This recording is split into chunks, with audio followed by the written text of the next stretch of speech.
오늘 저는 여러분과 함께 계속되는 야고보서 강의 10번째 참된 신앙생활의 키워드 세 번째 긍휼을 함께 나눕니다. 오늘도 이 말씀이 또 우리의 삶 속에 또 새로운 도전과 또 새로운 결단이 되기를 바랍니다. 주여 말씀하여 주옵소서. 자, 우리 그 마음으로 우리 하나님 말씀 자 한번 높이 들고 힘있게 우리 같이 고백하며 나아갑시다. 시작. 주의 말씀은 내 인생의 빛입니다. 주의 말씀은 내 삶을 변화시킵니다. 주께서 말씀하신 대로 나는 하나님의 사랑받는 자녀입니다. 나는 축복의 통로입니다. 오늘도 주의 말씀에 마음의 문을 엽니다. 말씀하여 주옵소서. 듣고 깨닫고 말씀대로 살겠습니다. 아멘. 아멘.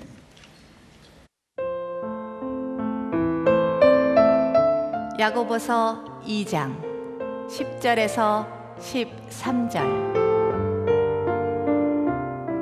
누구든지 온 율법을 지키다가 그 하나에 거치면 모두 범한 자가 되나니, 간음하지 말라 하시니가 또한 살인하지 말라 하셨은즉, 내가 비록 간음하지 아니하여도 살인하면 율법을 범한 자가 되느니라. 너희는 자유의 율법대로 심판받을 자처럼 말도 하고 행하기도 하라. 긍휼을 행하지 아니하는 자에게는 긍휼 없는 심판이 있으리라. 긍휼은 심판을 이기고 자랑하느니라.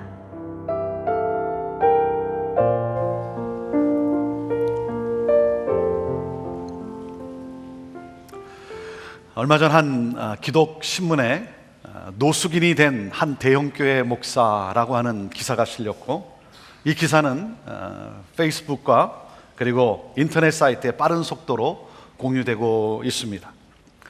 어느 일요일 오전 예레미야 스티펙이라고 하는 목사는 자신이 새롭게 담임 목사로 부임되는 그 교회 근처에 노숙인으로 변장해서 어슬렁거렸습니다. 하지만 교인 중에 그에게 다가와 말을 건넨 사람은 불과 3명에 불과했다는 것입니다. 예배 시간이 돼서 교회에 들어간 스티펙 목사는 맨 앞자리에 가서 앉았지만 예배 위원들의 저지를 받고 그리고 차가운 시선과 함께 맨 뒷자리에 겨우 착석하게 됩니다.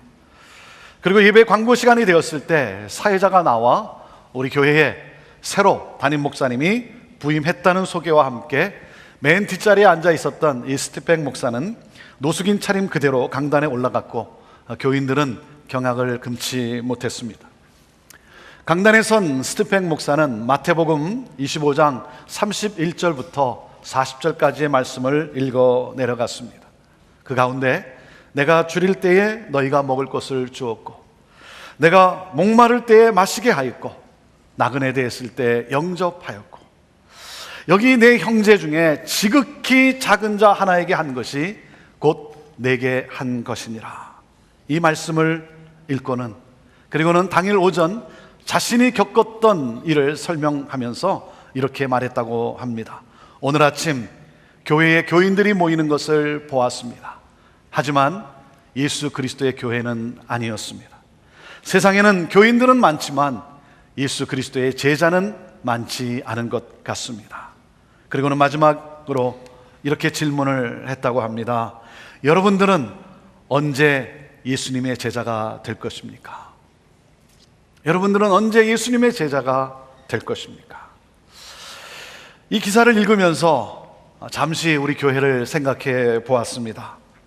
예배에 노숙자가 이 앞자리에 와서 앉아 있다라고 할 때 우리는 과연 어떻게 반응할까요? 우리는 과연 어떻게 행동할까요? 아마 비슷하지 않겠습니까? 이 기사가 사실인지 아닌지는 잘 모르겠습니다. 하지만 오늘 우리에게 주는 메시지가 있다고 생각합니다.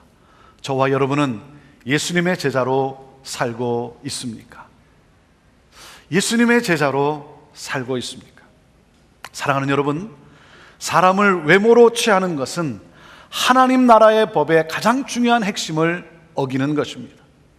그래서 야고보 사도는 이 2장 말씀에 우리에게 강하게 호소하고 있는 것입니다.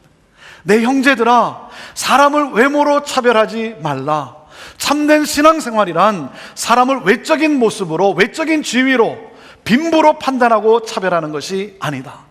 더군다나 예배의 자리에서 아무 차별 없이 우리를 만나주시는 그 하나님 앞에서 그럴 수는 없는 것이다. 편견과 차별이 없어야 할 딱 한 곳이 있다면 그것은 바로 우리가 예배하는 장소다. 교회다. 사랑하는 여러분, 그리스도에 대한 믿음과 이 편견은 결코 공존할 수 없는 거예요. 믿음이 있으면서 편견이 있다는 것은, 여러분, 그것은 말이 안 되는 것입니다. 세상적인 부와 가난의 기준으로 사람을 판단하고 사람을 차별하는 태도는 하나님 나라의 법의 핵심을 거부하는 것입니다. 우리가 이 세상을 살아가면서 우리 삶을 움직이는 우리의 시스템이 있습니다. 여러분, 컴퓨터를 움직이는 OS, Operating System이 있는 것처럼 우리의 삶을 움직이는 시스템이 있어요. 그것은 바로 세상적 시스템이냐 하나님 나라 시스템이냐, 이 둘 중에 하나입니다. 세상의 가치를 따라 살아가느냐 하나님 나라의 가치를 따라 살아가느냐. 여러분, 예수를 믿는다는 것은 나를 움직이는 세상 시스템이 부서지는 거예요. 나를 움직여갔던 이 세상 시스템이 파괴되어지고 하나님 나라 시스템으로 변화되는 것입니다. 여러분의 삶을 움직이는 시스템은 무엇입니까? 세속적 가치, 세상 시스템입니까? 하나님 나라 시스템입니까? 오늘 여러분의 삶은 세상의 원리로 움직여지고 있습니까? 아니면 하나님 나라 원리로 움직여지고 있습니까? 그리스도인이란 세상 한복판에서 세상의 원리로 살지 않고 내게 임한 하나님의 나라, 그 내게 임한 하나님의 나라를 보여주며 장차올 하나님의 나라를 증거하며 사는 사람인 것입니다. 하나님 나라의 원리로 살아가며 하나님 나라를 보여주는 것, 여러분, 그것은 그리스도인에게는 지극히 자연스러운 것이고 그리고 당연한 거예요. 당연한 것입니다. 그리스도인이 이 세상에서 하나님 나라의 원리를, 하나님 나라를 보여주지 않고 있다고 한다면, 아니 여러분, 누가 하나님 나라를 볼 수 있고 하나님 나라를 보여줄 수 있겠습니까? 그리스도인은 하나님 나라를 보여주는 것이, 그리고 장차올 하나님 나라를 증거하는 것이 지극히 자연스러운 것이고 그리고 당연한 거예요. 하나님 나라의 핵심은 무엇입니까? 하나님 나라, 그 하나님 나라의 핵심 가치는 무엇입니까? 그것은 바로 하나님을 사랑하고 그리고 뭐죠? 내 이웃을 내 몸과 같이 사랑하는 거예요. 이것이 바로 하나님 나라의 핵심이에요. 하나님 사랑, 사람 사랑. 이것은 바로 뭡니까? 율법의 핵심이에요. 율법의 핵심이에요. 그래서 마태복음 22장에 보면 한 율법사가 예수님께 나와서 예수님을 시험하며 어느 계명이 크니까? 라고 질문을 던집니다. 이 율법사가 어느 계명이 크니까? 라고 질문을 해요. 여러분, 그 사람이 질문하는 그의 태도는 어떤 태도입니까? 너가 율법이 무엇인지를 알고 있긴 하냐? 라고 하는 그러한 질문이에요. 당신이 지금 회당에서 가르치는데 율법의 핵심이 뭔지는 알고 하냐? 한번 말해봐라. 이렇게 질문하고 있는 거예요. 이 질문에 우리 예수님은 율법의 핵심을 정확하게 말씀하십니다. 예수께서 가라사대 내 마음을 다하고 목숨을 다하고 뜻을 다하여 주 너의 하나님을 사랑하라 하셨으니 이것이 크고 첫째 되는 계명이요 둘째는 그와 같으니 내 이웃을 내 몸과 같이 사랑하라 하셨으니 이 두 계명이 온 율법과 선지자의 강령이니라. 이 대답에 율법사가 꼬리를 내립니다. 하나님 사랑, 사람 사랑, 이것이 바로 하나님 나라의 핵심이요 율법의 핵심이라는 것입니다. 그럼 어떻게 하는 것이 하나님을 사랑하는 것이고 어떻게 하는 것이 사람을 사랑하는 것인가? 그래서 구체적으로 우리에게 주신 것이 무엇입니까? 10계명이에요. 10계명. 출애굽에서부터 신명기에 이르는 기록된 이 하나님의 말씀, 이 토라. 그런데 이 토라만 가지고는 잘 모르겠으니까 유대인들은 이 토라를 뒷받침하는 수없이 많은 구전으로 내려오는 것을 모아놓은 탈무드, 그리고 탈무드를 가르치는 이 교육 방법인 미드라시, 그리고 그것이 새로운 방법으로 나타난 미시나. 유대인들은 수천 년의 역사 속에서 수많은 규정들을 만들어 놓았습니다. 그리고 그 수많은 그 율법들을 지키는 것이 하나님을 사랑하는 것이다라고 했습니다. 그런데 여러분, 그 율법을 다 지킬 수 있는 사람이 어디 있겠습니까? 다 지킬 수 있는 사람은 아무도 없습니다. 그 중에 하나만 지키지 못해도 하나님 사랑, 사람 사랑을 하지 않는 사람이 되는 거예요. 그래서 말씀하신 거예요. 자, 10절과 11절 말씀을 함께 같이 읽습니다. 시작. 누구든지 온 율법을 지키다가 그 하나에 거치면 모두 범한 자가 되나니 간음하지 말라 하신 이가 또한 살인하지 말라 하셨은즉 내가 비록 간음하지 아니하여도 살인하면 율법을 범한 자가 되느니라. 간음을 안 했다 할지라도 살인을 하면 동시에 이 율법을 다 범한 거다라는 거예요. 다시 말하면 너가 9,999개를 지켰다 할지라도 한 가지만 못 지키면 하나님 사랑, 사람 사랑의 온전한 완성을 이루지 못하는 것이라는 거예요. 사랑의 온전한 완전함을 이룰 수 없다는 거예요. 여러분, 이것이 바로 율법이 가지고 있는 한계입니다. 율법으로는 하나님을 사랑할 수 없어요. 율법으로는 사람을 사랑할 수 없습니다. 법이라는 것은 틀을 유지하기 위한 방법이에요. 법은요, 잘 되기 위해서 만들어 놓은 것이 아니라 최악으로 가는 것을 막기 위해서 만들어 놓은 거예요. 그렇기 때문에 법이라는 것은 위반을 전제로 만들어진 거예요. 어떻게 하면 이 틀을, 이 세상의 이 지금의 이 틀을 잘 유지할 수 있을까? 어떻게 하면 잘못되는 것을, 최악으로 치닫는 것을 막을 수 있을까? 그래서 만들어진 것이 바로 법이라는 거예요. 여러분, 교회도 법이 있어요. 왜? 교회의 구조를 잘 유지하기 위해서, 교회가 잘못된 길로 가는 것을 막기 위해서, 그래서 법이 있는 것입니다. 하지만 여러분, 우리가 기억해야 하는 것이 무엇입니까?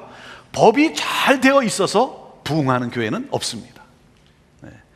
법이 훌륭해서 잘 되는 교회는 없어요. 법이 잘 되어 있으면 교회 구조를 튼튼하게 유지할 수는 있어요. 여러분, 그러나 사랑은 법으로 할 수 없어요. 사랑은 법으로 될 수도 없는 거예요. 여러분, 부부 사이에, 부모와 자녀 사이에 법으로 여러분 사랑이 됩니까? 정해놓은 규정을 잘 지키면 그러면 사랑이 되냐 이거예요. 여러분, 가장 비참한 가정은 어느 가정이겠습니까? 가장 비참한 교회는 어느 교회인 줄 아십니까? 법대로 합시다 하는 교회예요. 이게 가장 비참한 교회예요. 법대로 합시다. 여러분, 그래서 서로 옳다 그르다 다투고 그리고 갈라지고. 사랑하는 여러분, 우리가 다시 한번 기억해야 될 것이 무엇입니까? 왜 율법이 존재하는가? 그 모든 율법이 여러분 무엇을 말하고자 하는 것입니까? 율법의 핵심이 무엇이라고요? 하나님 사랑, 사람 사랑이에요. 사랑하는 여러분, 사랑하면 율법을 완성할 수 있는 거예요. 사랑하면 율법을 성취할 수 있는 거예요. 사랑하면 율법이 우리를 억압하는 굴레가 아니라 우리를 자유케 하는 언약임을 알게 되는 거예요. 사랑하면 자유해지는 것입니다.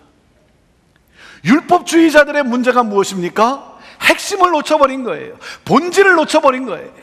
율법을 지키는 것에 신경을 쓰다 보니까 율법을 왜 만들어져 있는지 그 본질, 핵심을 놓친 거예요. 율법의 핵심은 무엇이라고요? 하나님 사랑, 사람 사랑이에요. 하나님을 사랑한다는 그 정신은 무엇입니까? 그것은 바로 경외함이라고 말할 수 있어요. 하나님을 경외합니다. 하나님을 경외하면 하나님 사랑이 완성됩니다. 하나님을 경외하면 하나님 사랑이 완성돼요. 경외라고 하는 것은 무슨 뜻입니까? 좋아하지만 존중하는 거예요. 가까이 하면서도 함부로 행동하지 않습니다. 하나님을 경외한다는 것은 하나님을 좋아하지만 또한 동시에 하나님을 두려워합니다. 왜? 거룩한 마음에서. 하나님이 무서워서가 아니라, 하나님을 겁나서 하나님을 두려워하는 것이 아니라 거룩한 마음으로 하나님을 좋아하면서도 하나님을 두려워하는 마음이에요. 여러분, 그렇기 때문에 오늘 우리가 이렇게 나와 있는 이 상황 속에서도, 이 예배 가운데서도 여러분이 하나님을 경외하면, 하나님을 좋아하면서도 하나님을 여러분이 거룩한 마음으로 두려워하면 신령과 진정으로 예배가 드려집니다. 하나님이 기뻐 받으시는 예배가 이루어집니다. 경외하는 마음. 여러분, 법이 필요가 없는 거예요. 어떤 옷을 입고 왔든, 내가 손을 들고 찬양을 하든, 내가 큰 소리로 기도를 하든, 여러분, 이렇게 해야 한다, 저렇게 해야 된다, 이런 순서를 따라야 된다, 저런 순서를 따라야 된다, 이런 순서가 있어야 된다, 저런 순서가 있어야 된다. 여러분, 그 형태는 중요한 것이 아니에요. 그건 비본질이에요. 본질이 살면 여러분, 그 모든 것은 완성되는 거예요. 여러분은 하나님을 경외하십니까? 하나님을 경외하십니까? 경외하는 마음이 없이 여기에 와 있다는 것 이 자체로는 하나님을 사랑하는 것이 아닙니다. 성수주의를 해야 된다, 그것이 하나님을 사랑하는 것이다. 그런 가운데 성수주의를 하다 보니까 하나님을 경외하는, 하나님의 사랑하는 그 마음보다는 성수주의라는 것에 묶여서, 여러분, 성수주의 때문에 여기에 와 있다면 여러분, 그것은 하나님을 사랑하는 것이 아니죠. 여러분이 그것을 지켰긴 하지만, 그러나 그것은 하나님의 사랑을 여러분이 완성한 것이 아니죠. 하나님을 경외하는 마음에서 나오는 행동이 하나님 사랑을 완성합니다. 그리고 자, 오늘 사람을 사랑한다는 정신은 무엇입니까? 그것은 바로 긍휼입니다. 긍휼함이에요. 긍휼이 여기는 것, 긍휼함이 사람 사랑을 완성합니다. 하나님의 사랑은 긍휼함이에요. 차별 없이, 조건 없이 품어요, 용납해요. 그렇기 때문에 하나님의 은혜를 체험한 사람이 가지는 마음은 긍휼함입니다. 하나님이 우리를 긍휼히 여기셨듯이 우리도 사람을 긍휼히 여기는 거예요. 이것이 바로 사람 사랑의 본질이에요. 긍휼함이에요. 사랑하는 여러분, 그렇기 때문에 예수 그리스도로 말미암아, 예수 그리스도를 믿음으로 말미암아 새 사람이 되어야 합니다.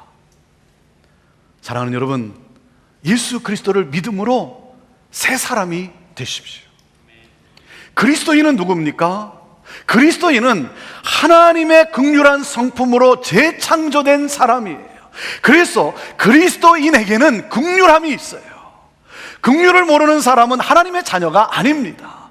긍휼을 모르는 사람은 그리스도인이 아닙니다. 긍휼을 모르는 자는 죄인이에요. 악한 죄인이에요. 그래서 마태복음 18장에 보면 베드로가, 예수님의 제자 베드로가 예수님께 질문하는 내용이 있어요. 우리가 사람을 언제까지 용서해야 되느냐? 그 베드로의 질문 앞에 예수님이 한 스토리를 말씀하십니다. 우리가 잘 아는 한 이야기를 말씀하세요. 1만 달란트를 빚진 종이 있었어요. 1만 달란트는 노동자가 약 15년을 일해야 모을 수 있는 돈이라고 합니다. 이 계산하기에도 힘든 액수예요. 요즘으로 계산하면 수백만 불이에요. 수백만 불 빚을 졌어요. 이 빚을 갚지 않으면 감옥에 가야 합니다. 그리고 아내와 자식은 노예로 팔려서 평생 이 빚을 갚아야 합니다. 무슨 수로 갚겠습니까? 그래서 사정하는 거예요. 불쌍히 여겨달라고. 이 불쌍히 여겨달라는 이 종을 주인이 불쌍히 여겼어요. 그의 처지를 긍휼히 여겨서 그 어마어마한 금액을 다 탕감해 주었어요. 웬 은혜입니까? 웬 은혜입니까? 그런데 이 사람이 가다가 자기에게 100데나리온 빚진 동료를 만났어요.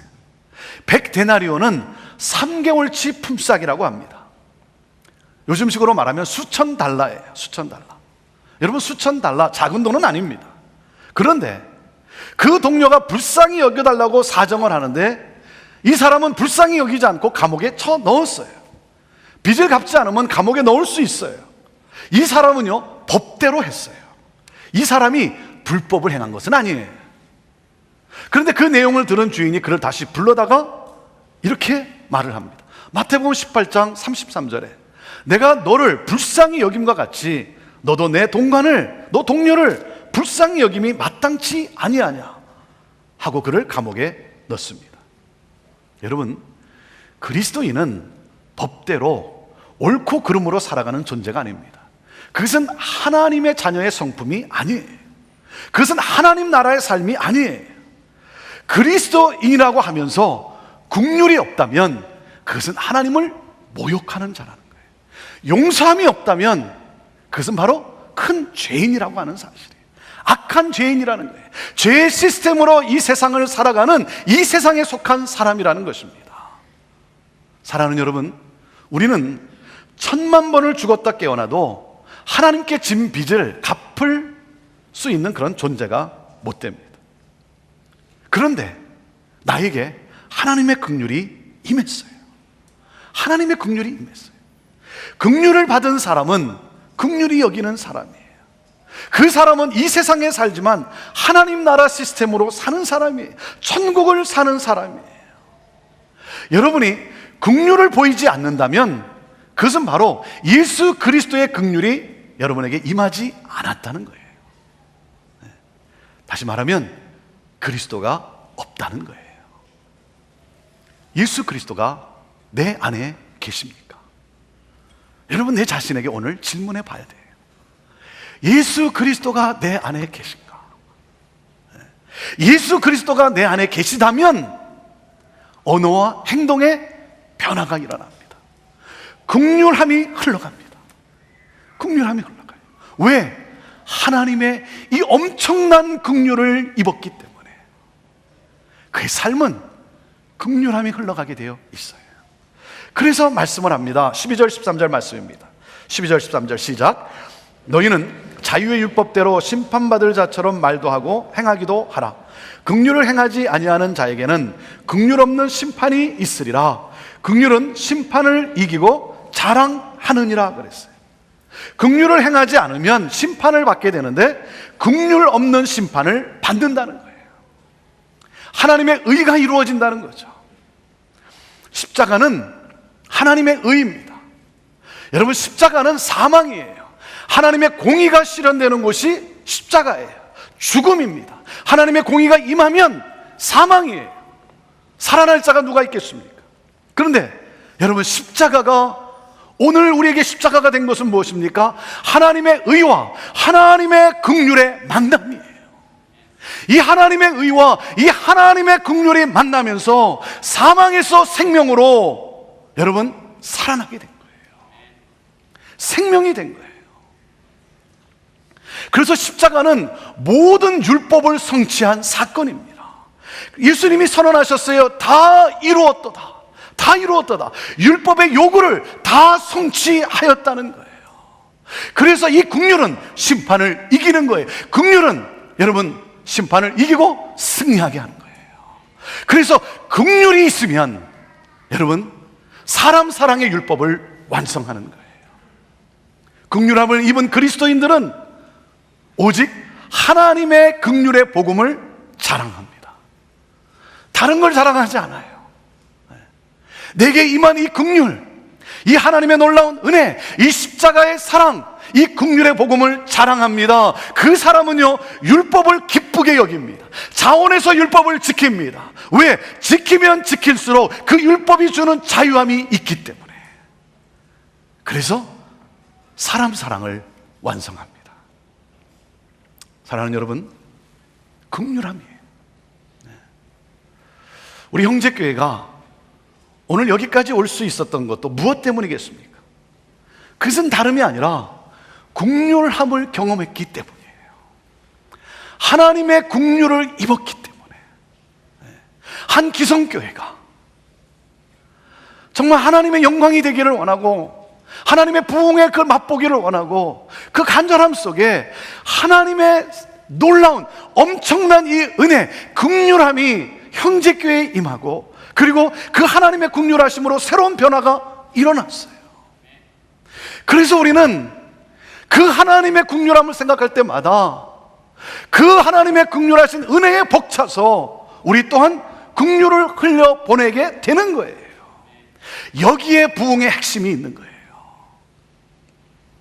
한 예로 지난 목요일에 우리 22명의 미션 빌더 팀들이 니어베이에 있는 120년이 넘은 미국 교회를 보수공사하기 위해서 가서 섬기고 있습니다. 한때는 주민의 50%가 그 교회를 다녀갈 정도로 부흥했지만 현재는 10명 남짓 남아서 명맥을 유지하고 있는 교회라고 합니다. 지난 2년 동안 담임 목사 없이 지내온 교회예요. 그런데 지난달 은퇴한 한 목사님이 이 니어베이 교회 재건의 이 꿈을 가지고 담임을 자청해서 부임하게 되었어요. 그 2년 동안 너무나 낡아버린 이 교회 이 보수공사 도움 요청의 글을 노예 소식지에 올려놓았어요. 이 소식지를 읽다가 마음이 안타까웠어요. 그래서 우리 미션 빌더 담당 장로님이 연락을 하고 그리고 방문하고 그리고 계획을 세워서 지난 목요일 날 22명이 그곳에 가서 오늘까지 섬기고 그리고 함께 그들과 예배를 드리고 그리고 오늘 저녁에 돌아오게 됩니다. 어제 제가 전화를 걸어서 제가 알아보니까 그 이웃 사람들이 너무 좋아한다는 거예요. 이 작은 마을이고 그리고 또 인디안들이 있는 곳이고 그런 가운데 차를 타고 가다가 그 교회 앞을 지나가게 되니까 봉사하는, 수고하는, 섬기는 우리 지체들을 보면서 손을 흔들어주고 그리고 어느 한 분은 저녁에 쌀먼 연어를 구워다가 그래서 저녁을 대접하고 그 목사님이 얼마나 좋아하는지 얼마나 감격스러워하는지 여러분이 지난주 사랑의 헌금으로 여러분이 힘있게 함께 해주셔서 우리 22명의 팀들이 여러분 정말 힘있게 아주 기쁨으로 봉사하고 있어요. 봉사하면서 땀 흘리면서 육신은 고달픈데 그러면서도 너무나 기쁘다고 말하는 거예요. 저는 그런 우리 형제교회가 자랑스럽고 그리고 감사한 거예요. 너무나 감사한 거예요. 이웃교회를 돕기 위해서 여러 지체들이 가서 섬기고 오늘도 우리 김범기 목사님이 부임한 명성교회에 우리 주일학교, 중고등부, 우리 예배 찬양팀들이 거기 가서 섬기고 있어요. 그리고 제가 가라고 하니까 목사님 순종해서 가겠습니다 그러면서 눈물로 작별 인사를 나누고 뭐 계속 보게 될 텐데 그래도 마치 그냥 완전히 헤어지는 것 같이 눈물로 작별 인사를 나누고 우리는 또 보내면서 그 교회의 부흥을 위해서 기도하고 여러분 왜 그렇습니까? 긍휼을 경험하고 그 긍휼의 기쁨이 얼마나 큰지를 알기 때문에 여러분 주보회 이렇게 보시면 거의 매주 우리 긍휼 사역팀들이 여러분 토요일마다 나가서 봉사를 합니다. 노숙자들을 섬기고 어려운 곳에 가서 섬기고 도움이 필요한 곳에 요청한 곳에 가서 섬겨요. 음식을 만들고 그리고 가서 찬양을 불러주고 또 예배로 섬기고 거의 매주 토요일마다 얼마나 감사하고 얼마나 자랑스러운지. 저는 그런 형제교회가 너무나 좋은 거예요. 왜? 하나님의 크신 긍휼을 입었기 때문에 그 은혜를 생각하면 생각할수록 그냥 그 은혜가 흘러나갈 수 있는 그러한 교회예요. 한 번은 제 아내가 제 이메일을 쭉 이렇게 보고 이렇게 또 정리해 주고 그러다가 저한테 뭐라 그러냐면 왜 이렇게 당신은 빚을 많이 전제하고 그러더라고요. 그래서 이게 무슨 말인가 했더니 왜 이렇게 도움 요청하는 꼭 마치 빚독촉하는 것 같이 도움 요청하는 사람들이 이렇게 많냐고 말이죠.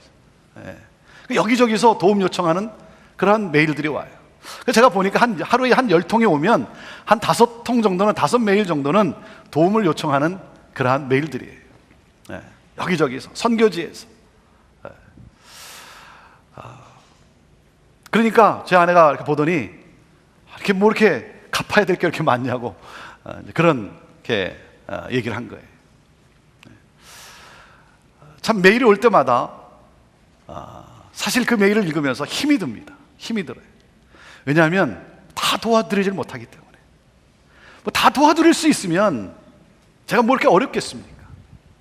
그런데 그 요청을 제가 다 도와드릴 수가 없잖아요. 제가 형제교회 목사로서 어떻게 다 우리가 또 도울 수 있겠습니까? 그러니까 다 도와드리지 못하기 때문에 그 메일을 읽을 때마다 안타까움도 있고, 그리고 어떤 때는 죄송한 마음도 있고, 간절히 요청하는데 참 어떻게 할 수 없는 그러한 상황 속에 때로 힘들 때도 있습니다. 어떤 분은 또 간혹 보면요, 이렇게 쭉 도움 요청을 쭉 했는데 꼭 끝에 가보면 꼭 협박성 글을 쓰는 분이 있어요. 예. 형제교회가 잘 나간다고 언제까지 잘 나가겠느냐, 돕지 않으면 어떻게 되겠느냐, 이러면서 약간 협박성으로 도와줘야 되는 것이 당연한 것 아니냐, 이렇게 쓰는 분도 있는데, 여러분, 도움을 요청할 때는요 그냥 정중하게 하세요. 정중하게. 여러분, 협박하지 마세요. 너무 협박성으로 쓰지 마세요. 그거는 제가 볼 때 좋은 그러한 태도는 아니라고 생각을 합니다. 그런 메일을 받을 때마다 참 너무나 안타깝고,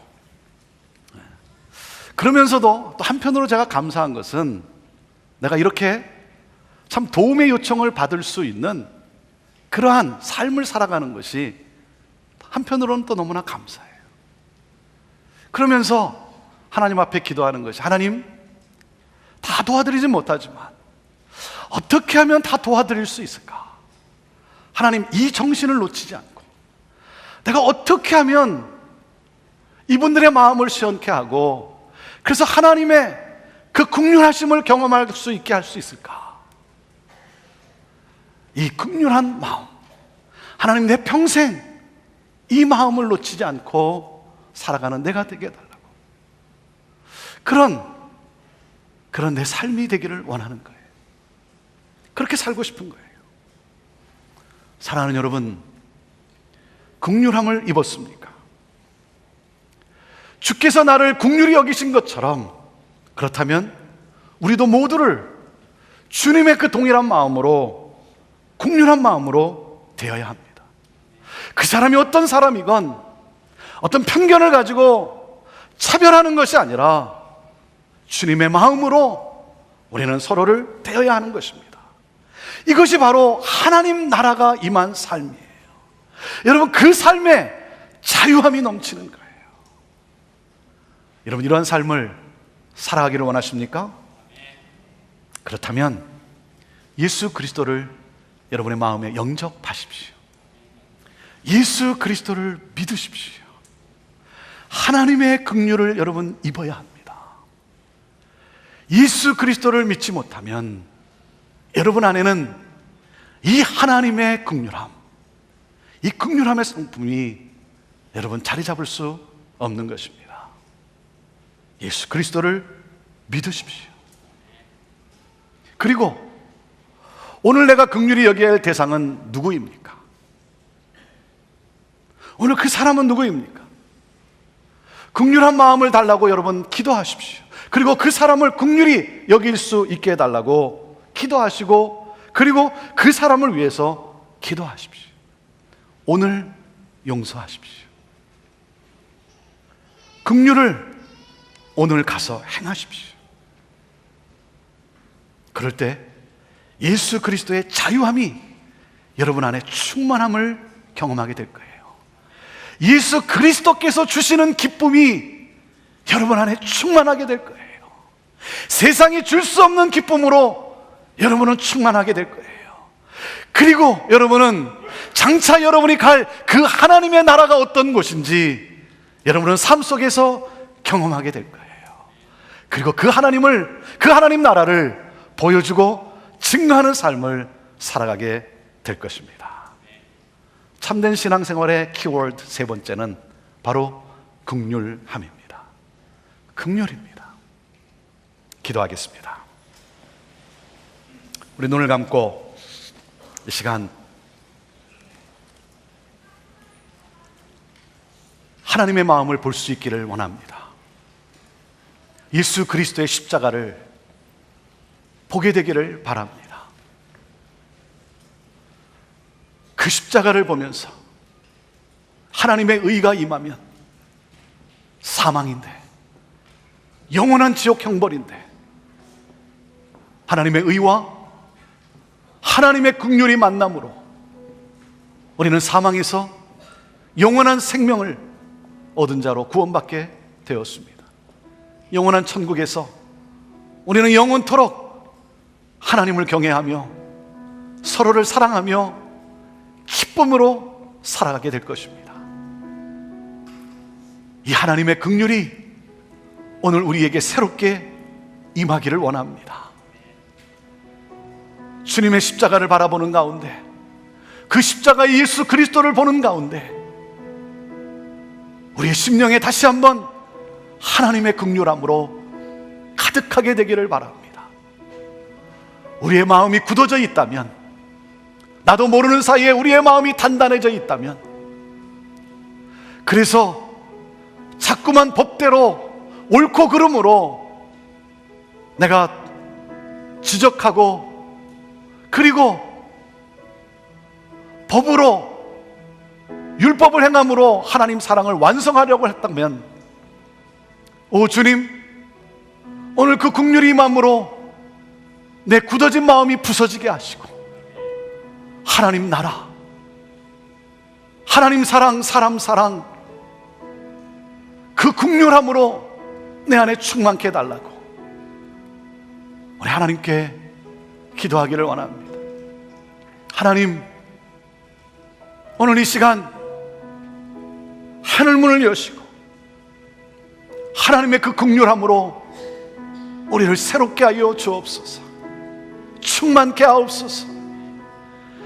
그러므로 이 문을 나서는 순간부터 하나님, 서로를 돌아보며 서로를 세워주며 격려하며 축복하며 배려하며 하나님 나라, 내게 임한 하나님 나라를 보여주며 장차 올 그 하나님의 나라를 증거하며 사는 하나님, 우리 모두가 되게 하옵소서. 우리 가정에 하나님 나라, 우리 일터에 하나님 나라, 하나님 이 긍휼함의 복음이 있게 하옵소서. 오 주여, 오늘 이 시간 임하옵소서. 우리에게 임하옵소서. 우리 함께 같이 이 찬양으로 그 긍휼을 사모하며 나아갑시다. 우리 함께 기도해 주 앞에 나와 무릎 꿇고, 우리 함께 기도해 주 앞에 나와 무릎 꿇고 긍휼 베푸시는 주 하늘을 향해 두 손 들고 우리 함께 기도해. 우리 다 같이 일어나 찬양합시다. 함께 기도해 주 앞에 나와 무릎 꿇고 긍휼 베푸시는 주 하나님을 경외합니다. 하늘을 향해 두 손 들고 하늘문이 열리고 은혜의 빗줄기 땅 가득 내리도록 마침내 주 오셔서 의의 빗줄기 우리 위에 부으시도록 하늘문이 열리고 하늘문이 열리고 은혜의 비추기 이 땅 가득 내리도록 마침내 주 오셔서 의의 비추기 우리 위에 부으시도록 우리 마음을 가지고 우리 기도로 함께 나아갑시다. 하나님, 오늘 하나님 그 긍휼의 은혜를 하나님 내게 부으소서. 내 심령에 가득하게 하옵소서. 하나님, 그러므로 그 하나님의 긍휼하심을 흘러보내는 하나님 내 삶이 되게 하옵소서. 자유함이 넘치게 하옵소서. 하나님 나라를 보여주는 삶이 되게 하여 주옵소서. 하나님, 나를 그렇게 사용하여 주옵소서. 우리 교회를 그렇게 사용하여 주옵소서. 우리 하나님 앞에 우리 긍휼함을 사모하며 우리 긍휼함으로 나아가고자 우리 결단하며 함께 같이 기도로 나아갑시다. 같이 기도하겠습니다. 하나님 아버지, 오늘 이 시간 하나님 우리의 심령 속에 하나님 우리의 가정 속에 우리 교회 가운데 오 주여 하나님의 이 긍휼하심 하나님의 이 놀라운 십자가의 은혜로 충만케 하옵소서. 십자가의 하나님이 긍휼하심이 하나님 오늘 우리에게 임하소서.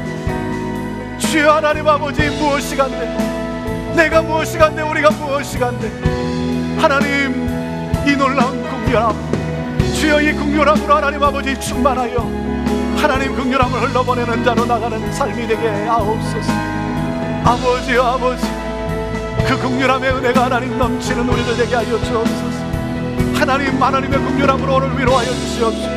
하나님의 긍휼함으로 하나님 우리를 붙들어 주시옵소서. 하나님의 긍휼함이 하나님 아버지 보여지는 하나님 예수 그리스도가 내 안에 있는 삶이 되게 하여 주옵소서.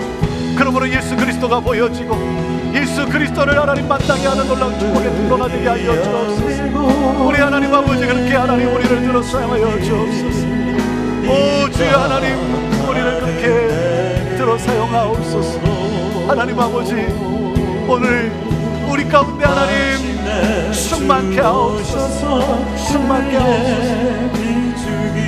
하나님 그렇게 역사하옵소서. 우리 위에 부으시도록 하늘문이 열리고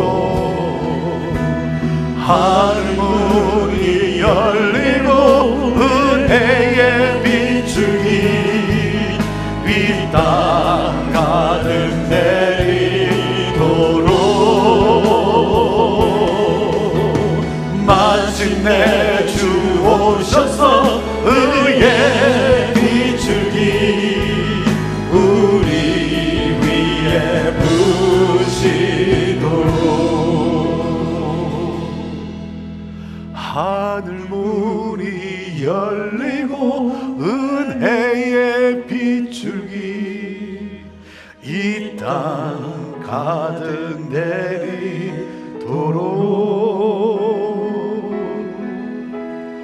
마침내 주 오셔서 의의 비추기 우리 위에 부으시도록. 하나님 아버지, 오늘 하나님 이 긍휼의 이 복음으로 하나님 우리를 충만케 하옵소서. 하나님 우리 가운데 이 자리에 나와 예배하는 우리 성도들 가운데 힘들고 어렵고 하나님 너무나 고통스러워 울 수밖에 없는 그 가슴에 눈물을 가진 우리 성도들 하나님의 긍휼로 오늘 다시 한번 위로하여 주옵소서. 하나님이 얼마나 사랑하는지 하나님 그 긍휼의 은혜로 하나님 붙잡아 주옵소서. 하나님 그 하나님을 바라보며 오늘도 찬양하며 소망 가운데 나아갈 수 있도록 그 발걸음을 우리 하나님 축복하여 주시옵소서. 우리 사랑하는 성도들 우리 주 예수 그리스도를 나의 구주로 영접한 우리 사랑하는 성도들, 하나님, 이 놀라운 은혜, 이 엄청난 하나님의 긍휼하심, 하나님 그 긍휼하심과 함께 힘들고 어려운 눈물 흘리는 자를 볼 때마다 우리의 가슴에 눈물이 있게 하여 주시고, 어떻게 하면 내가 그 긍휼을 흘려보낼 수 있을지 하나님 애쓰는, 그러므로 그 긍휼함으로 하나님의 사람 사랑을 완성시키는, 율법의 자유함을 누리는 하나님 우리 성도들 다 되게 하여 주옵소서. 하나님, 주의 몸 된 교회, 우리 형제교회, 하나님 계속해서 하나님 우리가 다 할 수는 없지만, 그러나 우리가 할 수 있는 대로 힘을 내어 최선을 다해 하나님 이 긍휼함을 흘러보내는 하나님의 마음을 시원케 하는 교회로 나아가게 하옵소서. 이제는 우리 주 예수 그리스도의 은혜와 하나님 아버지의 놀라우신 사랑과 성령님의 함께하심과 역사하심이 오늘 이 긍휼함을 가지고 이 문을 나서는 우리 사랑하는 성도들 위해, 오늘도 이 복음을 선포하는 선교사님들과 사역자들과 모든 교회들 위해, 온 열방과 이 나라 민족과 우리의 조국과 어둠 속에 고통당하는 북한 땅 우리 사랑하는 형제들 위해 지금부터 영원토록 함께하옵기를 간절히 축원하옵나이다. 아멘.